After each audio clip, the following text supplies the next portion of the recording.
Bless mega Bible quiz 2026 episode 117ലേക്ക് എല്ലാ പ്രിയപ്പെട്ട പ്രേക്ഷകർക്കും സ്വാഗതം. ബൈബിൾ പോർഷൻ പറയുന്നു, ഇയ്യോബ് 29 മുതൽ 32 വരെ, അപ്പോസ്തല പ്രവർത്തികൾ 28 അധ്യായം. ഇതിൽ നിന്നാണ് ക്വസ്റ്റ്യൻസ് ചോദിക്കുന്നത് കേട്ടോ.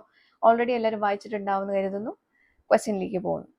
ആദ്യത്തെ ചോദ്യം, കഴുത്തിനും ഭുജത്തിനും പിന്നിൽ കാണുന്ന ഒരു പരന്ന അസ്ഥിക്ക് പറയുന്ന പേരെന്ത്? ഈ വാക്ക് ബൈബിളിൽ ഒരു പ്രാവശ്യം മാത്രം കാണുന്നു, എന്താണ്? ക്വസ്റ്റ്യൻ റിപ്പീറ്റ് ചെയ്യുന്നു. കഴുത്തിനും ഭുജത്തിനും പിന്നിൽ കാണുന്ന ഒരു പരന്ന അസ്ഥിക്ക് പറയുന്ന പേരെന്ത്? ഈ വാക്ക് ബൈബിളിൽ ഒരു പ്രാവശ്യം മാത്രം കാണുന്നു, എന്താണ്? ഓക്കെ. രണ്ടാമത്തെ ക്വസ്റ്റ്യൻ, കെട്ടിട നിർമ്മാണത്തിന് ഉപയോഗിക്കുന്ന ഒരു വസ്തുവും ഒരു സസ്യവും ചേർന്ന ഒറ്റപ്പദം ഏത്? കെട്ടിട നിർമ്മാണത്തിന് ഉപയോഗിക്കുന്ന ഒരു വസ്തുവും ഒരു സസ്യവും ചേർന്ന ഒറ്റപ്പദം ഏത്? മൂന്നാമത്തെ ചോദ്യം, കൂർത്ത മുനകൾ ഉള്ള ഒരു സസ്യം ഏത്?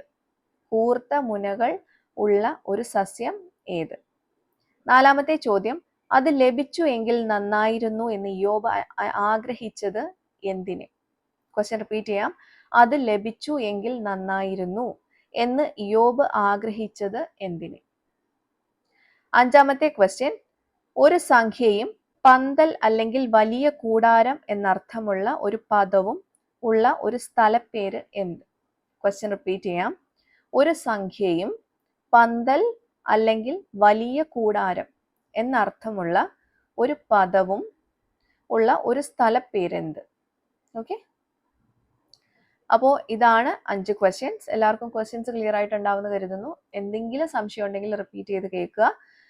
ഇതിന്റെ ഉത്തരം അയക്കേണ്ടത് താഴെ കാണുന്ന വാട്സപ്പ് നമ്പറിലേക്ക് ഉത്തരവും അതിന്റെ റെഫറൻസും കൂടെ ചേർത്താണ് അയക്കേണ്ടത്.